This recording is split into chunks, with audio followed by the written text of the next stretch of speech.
Welcome to another deep dive, everybody. Today, we're going to be tackling, well, I guess you could say it's an age-old question, village versus city life. So we're using this language learning tool as a springboard for our discussion. Yeah, and I think it's going to be really fascinating to kind of see how this tool frames this, classic cultural comparison, right? Village versus city. It gives us this really structured approach, almost like a prepackaged debate, which I think is really cool, to help us unpack the nuances of each lifestyle. Yeah, for sure. And I think we'll be looking at the specific arguments that are presented in the video, but I think we can definitely go beyond that too, explore a little bit of the psychology behind these choices, and, connect it back to our own experiences and preferences. Sound good? Absolutely. Awesome. Okay, so let's jump right in. The video itself features a conversation between two people, and they're, discussing their preferences, and they break down their reasoning using a classic pros and cons list for each lifestyle. So that's going to be a great starting point for us. Yeah, super classic way to approach it. Totally.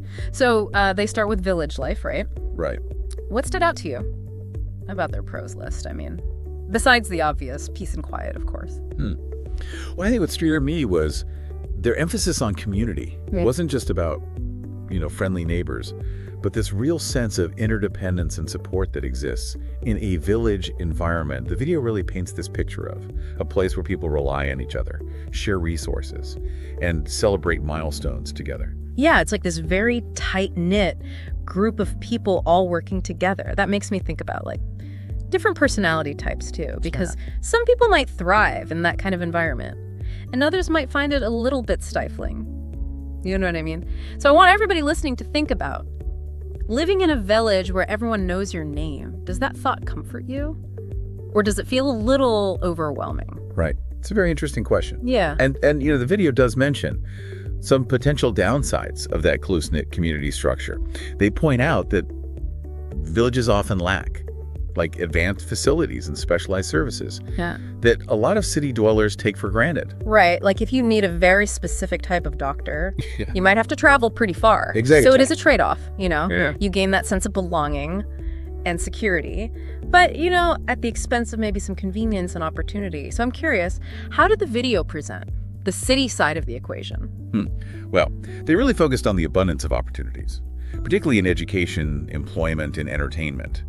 They argue that cities are these hubs of innovation and creativity, attracting people from all sorts of diverse backgrounds who bring their unique skills and perspectives. That's interesting because it makes me wonder if the video is romanticizing city life just a little bit, because, they do acknowledge the downsides, right? Like crowds and pollution. Yeah. But is there more to this story than that? I think that's a valid point. They definitely present cities as dynamic and exciting, but they don't really delve into, the potential downsides of that fast-paced competitive environment. Think about, the pressures of city living, the constant hustle, the feeling of always needing to be on. Yeah, you're always going. You always got to be doing something. You always got to be moving forward, which, can be exciting for some people, but for others, it can be exhausting. Absolutely. And this brings us to, I think, a question that runs through, the entire video, which is individual choice.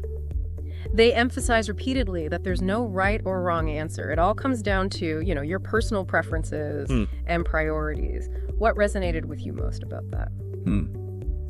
I think what stood out to me was their suggestion that experiencing both village and city life can broaden your perspective. It's not about, choosing one over the other, but rather about understanding the unique qualities of each. Right. And how they might appeal to different people at different stages in their lives. Yeah, I love that, because we tend to think of these as binary choices, right? Like village or city. But in reality, it's more of a spectrum. There's so many variations within each category, and our own preferences can evolve over time too. I'm just thinking, imagine a young person who craves the excitement and opportunity of a city, but then later in life yearns for the peace and familiarity of a smaller community. It can change.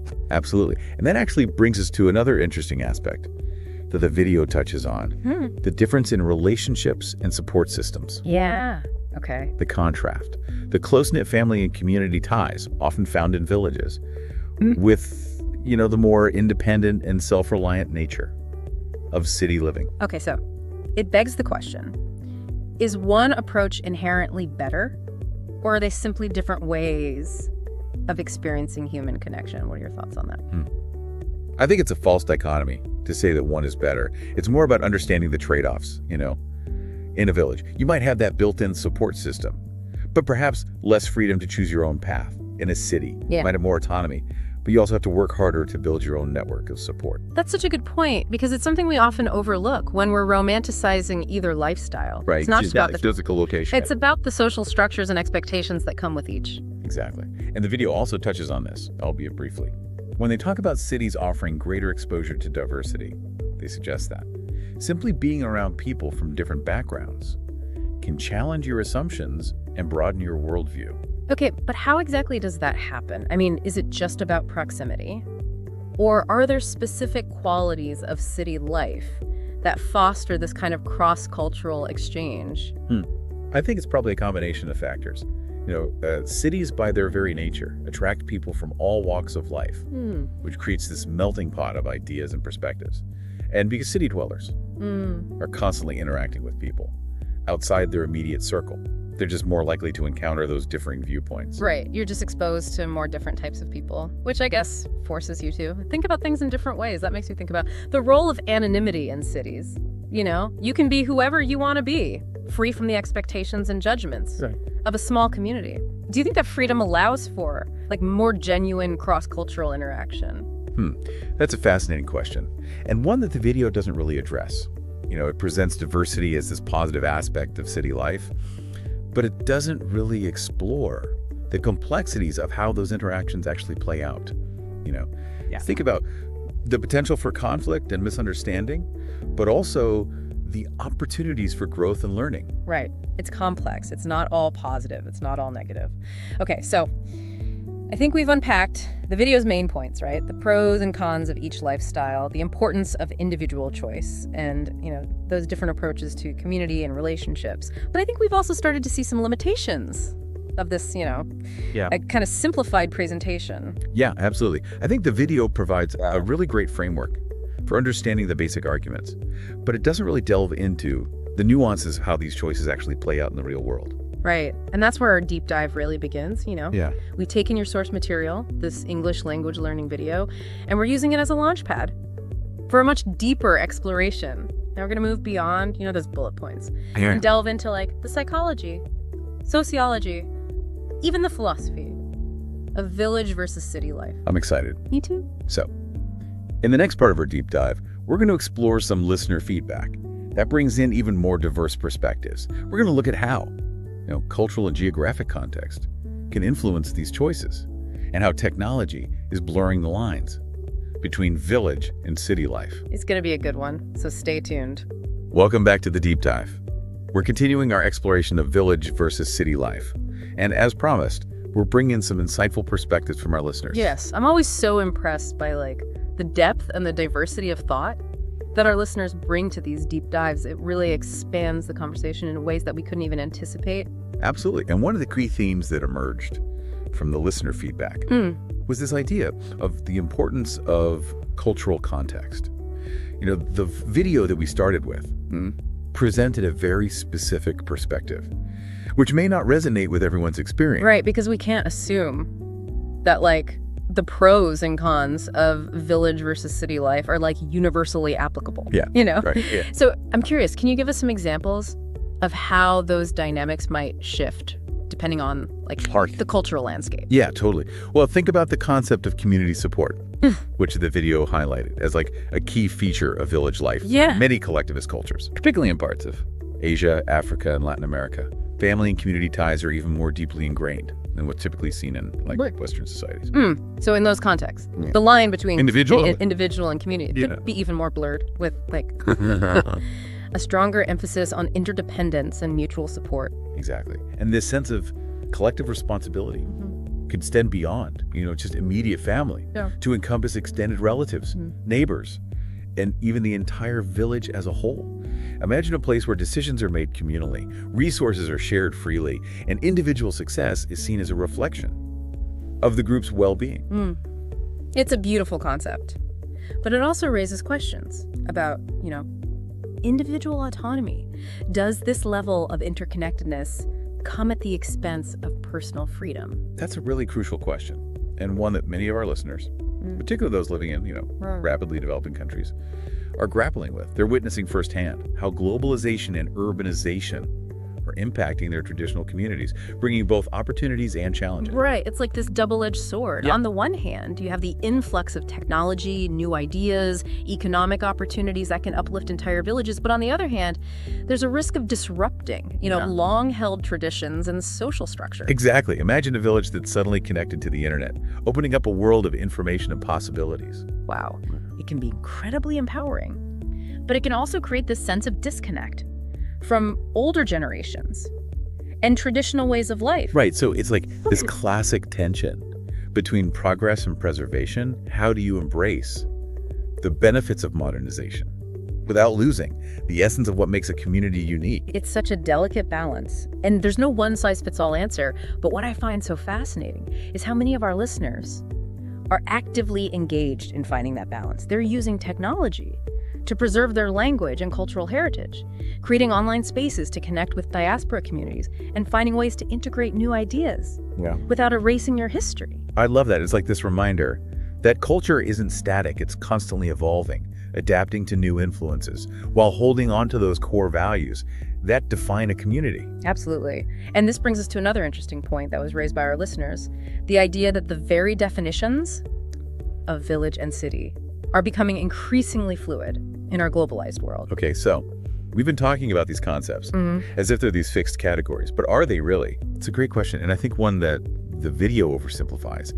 We're seeing the rise of these mega cities that dwarf even the largest traditional cities, sprawling suburbs that blur the lines between urban and rural, and even remote villages that are becoming increasingly integrated with urban centers through technology and infrastructure. So it's not just about physical location anymore. It's about this convergence of lifestyles and influences. It makes you wonder, what does it even mean to be a villager in a world where you can access the internet, order goods online, connect with people across the globe from your rural home? Right. It really challenges our traditional understanding of these concepts. And on the flip side, what does it mean to be a city dweller? When you're surrounded by millions of people, yet you still crave that sense of community and belonging that's often associated with village life. Yeah, like it's almost like we're searching for a new vocabulary to describe these evolving ways of life. Maybe it's less about village versus city and more about finding the right balance of connection, opportunity, and personal fulfillment, regardless of our physical location. Yeah, I think you're really onto something there. It's not about picking sides. It's about recognizing the spectrum of human experience and finding that place where you feel most grounded, most connected, most yourself. I love that. And that brings us to another fascinating thread that emerged from the listener feedback, the impact of technology on rural communities. Ooh, yeah. Technology is such a powerful force, and its impact on rural communities is complex and multifaceted. For sure. And a lot of our listeners expressed excitement about the potential for technology to bridge the gap between rural and urban areas, providing access to education, healthcare, and economic opportunities that were previously out of reach. Absolutely. Think about the transformative power of telemedicine, which allows people in remote villages to consult with specialists without having to travel long distances, or online learning platforms that bring educational resources to students who might not have access to traditional schools. Right. It's really incredible how technology can empower individuals and communities in that way. But of course, there are also concerns about the potential downsides. Right. Some listeners worry about the erosion of traditional cultures and values as outside influences flood in. Through the internet and social media, it can create a generational divide as younger people adopt new ideas and ways of life that clash with the beliefs of their elders. So it's that age-old tension, again, between tradition and modernity, playing out in a new arena. How do you balance the desire to preserve cultural heritage with the inevitability of change in a globalized world? It's a challenge for sure, and there's no easy answer. But I think the key is to approach technology with intentionality. How can we use it as a tool to empower communities, to connect people, to preserve heritage, rather than letting it become a force that divides and homogenizes? Right. It's not about rejecting technology. It's about using it mindfully, shaping it to serve our needs, rather than letting it dictate our lives. Exactly. And this brings us to another crucial aspect of this conversation, one that's relevant, whether you live in a village or a city, the challenge of cultivating community. In a world that often feels increasingly isolating. And this is something that resonated deeply with our listeners, many of them. regardless of where they live, expressed a similar longing for connection, for that sense of belonging. That's so essential to human well-being. Right, it's like this universal human need to feel like we're part of something larger than ourselves. Yeah. To have a network of support, to share experiences and create memories together. Yeah. But how do we cultivate that sense of community in a world where people are constantly on the move, where technology often isolates us as it connects us, and where the traditional structures that once fostered community have broken down? That is the question that we will be exploring. In the final part of our deep dive, we'll delve into the various ways people are finding and creating community, both online and offline, in urban and rural settings, highlighting the importance of intentionality and shared values in fostering genuine connection. I'm excited for that, so stay tuned for part 3. All right, welcome back to the deep dive. We are in the final part of our exploration, and I'm really excited about this. We're diving into a challenge that kind of goes beyond that whole village versus city debate.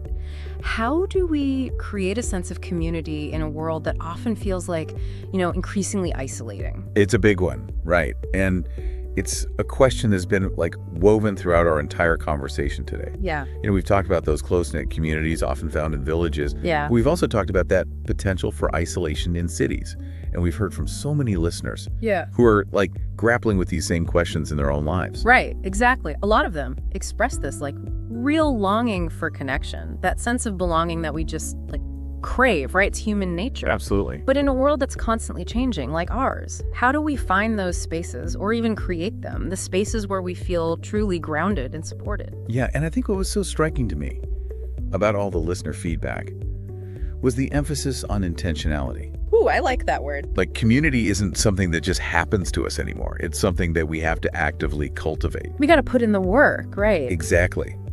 So what are some of the ways that listeners are intentionally creating these communities? Well, a lot of them talked about seeking out shared interests and passions. Okay. So they're finding their tribe, Yeah. through book clubs, hiking groups, online gaming communities, volunteering, anything that brings them together with like-minded people. So it's less about proximity, right? Just being near somebody, Mm-hmm. and more about, finding your people, the people who really get you. Yeah.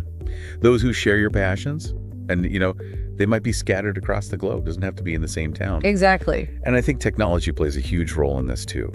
Online forums, social media groups, even virtual reality platforms, right? They're creating new ways for people to connect. Yeah. Based on those shared interests, regardless of their physical location. Right. It's we're building these digital villages, these online spaces where people can gather, share their passions, support each other. I love that, yeah. It's a digital village. And then, for others, creating community is about making that conscious effort to connect with their immediate surroundings. Think about those city dwellers who are creating micro communities within their neighborhoods. They're joining community gardens, attending local events, supporting small businesses, really weaving themselves into the fabric of their local environment. Yeah. And all those small acts of engagement, right? They can have this ripple effect, creating a sense of shared ownership and responsibility that just strengthens those bonds between neighbors. And it just makes the neighborhood better for everyone, right? Which I think reminds me of something you mentioned earlier, the idea that this sense of community can arise from a shared purpose. Yes. When people work together towards a common goal, whether it's planting a garden, organizing a neighborhood watch, advocating for a local cause, whatever it is, they create that sense of solidarity and purpose. It transcends their individual differences. Right. It's bigger than any one person. Exactly. And that brings us to another really crucial aspect of community building, which is inclusivity. Yeah. So important. And a lot of listeners stress the importance of, creating welcoming spaces that embrace diversity and celebrate difference. Right. And, it's not enough to just gather people together. We have to be really intentional about creating that culture of belonging where everyone feels seen, heard, and valued. Right. Because true community is about recognizing and appreciating our shared humanity. Right. Even as we celebrate all those unique perspectives and experiences that each individual brings to the table. And, that means being mindful of potential barriers to inclusion, too, whether they're based on race, ethnicity, gender identity, sexual orientation, socioeconomic status, like any factor that can lead to marginalization. Right. We have to think about those things. Yeah, we really do. It's about creating spaces where everyone feels safe to be themselves, to share their stories, to challenge and support each other. And that's a journey, It's an ongoing process, this work of building inclusive community. For sure. It requires open communication, active listening, and a willingness to, challenge our own biases and assumptions. Right. And I think that's a really powerful message to take away from this whole deep dive, whether we're talking about, village versus city life, or the broader question of how to create community in a changing world. It all comes down to intentionality, shared values, and a commitment to inclusivity. Couldn't have said it better myself. So we've explored so many facets of this topic, from the psychological motivations behind our choices to the sociological impacts of urbanization and globalization. But ultimately, it's about recognizing that human need for connection and finding ways to nurture that need, both individually and collectively. Yeah, beautifully said. And, that's something each of us has the power to do. Right. Whether it's reaching out to a neighbor, joining a local organization, or simply making an effort to be more present, more engaged in our interactions with others, we can all contribute to creating a more connected and compassionate world. Absolutely. So to our listeners, we leave you with this challenge. Be intentional about creating community in your own life. Seek out those spaces where you feel that sense of belonging and, be a force for inclusivity. Welcome and celebrate the diversity. That makes life so rich and interesting. Yes, I love it. Well, thank you for joining us on this deep dive, everybody. We hope it sparked some new thoughts and inspired you to go out there and create more meaningful connections in your own world. It's been a pleasure. Until next time, happy deep diving.